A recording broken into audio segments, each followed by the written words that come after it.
The European Union is on a mission to root out radical Islam. The deadly terror attacks in the past few weeks have triggered a chain reaction. First, it was President Emmanuel Macron of France. Now it is Chancellor Sebastian Kurz of Austria. His country was attacked 10 days ago. 4 people have died, more than 20 were hurt. In less than 2 weeks, Austria is hit back. A major crackdown is underway. The Chancellor is moving the parliament. He wants to ban political Islam. He wants sweeping powers to go after terrorists. Kurz has 5 specific proposals. Number 1, the power to jail terrorists for life. No matter how long the jail term of a convict, they will remain in custody until they've been de-radicalized. Proposal number 2, the power to conduct electronic surveillance of those convicted in terror-related offences. Austria wants to track them. It wants to put digital bracelets on them. Number 3, criminalize religiously motivated political extremism. What does that mean? It means a ban on political Islam. Religiously motivated acts of extremism, efforts to preach radicalism will all be criminal offences in Austria. Proposal number 4, a simpler process to shut down mosques. The mosques that are involved in radicalizing people. Plus a proposal to create a central register of imams. And 5, preventive detention for people previously convicted of terror offences, presumably to thwart potential terror attacks. As I said earlier, these are sweeping powers. The Austrian Chancellor wants all of them because he says radicals are like a time bomb. And he wants to take strong and effective steps to reduce the threat level they pose. Zu schützen. Für diejenigen. This is a major intervention, but in my opinion, a necessary step to minimize the threat to our population. This means that in the future, it is not only a question of punishing crime, but above all, we must go and use every means to protect the population, because many of these people are nothing more than time bombs. Bedrohungsrisiko für unsere Bevölkerung zu minimieren. Austria is working on a two-pronged approach. It is focusing on 2 targets. One is the terror suspects and the second is the ideology that drives them. The Austrian government has cleared these radical measures. Now the parliament has to clear them through a vote, and that's expected to happen next month in December.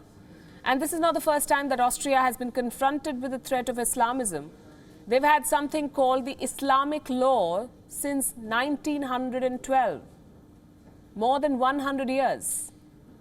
And this is a law to regulate the relationship between the state and the Muslim community. In the year 2015, Austria amended this law. It revised the criteria for the appointment of imams.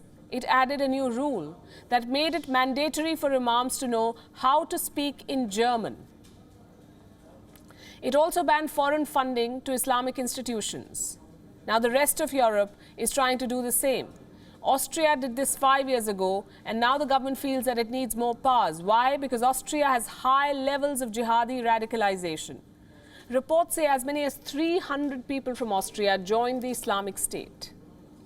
So 300 may not sound like a very big number, but Austria's population is only 9 million. That's less than half of New Delhi's population.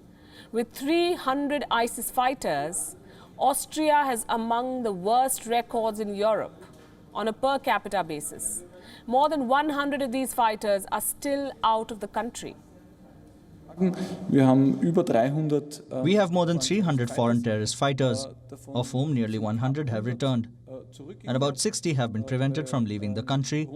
More than 70 have died in combat, and more than 100 are still in combat territory. 70 sind im Kampfeinsatz gestorben. There are more threats for the Chancellor to consider, like the Muslim Brotherhood.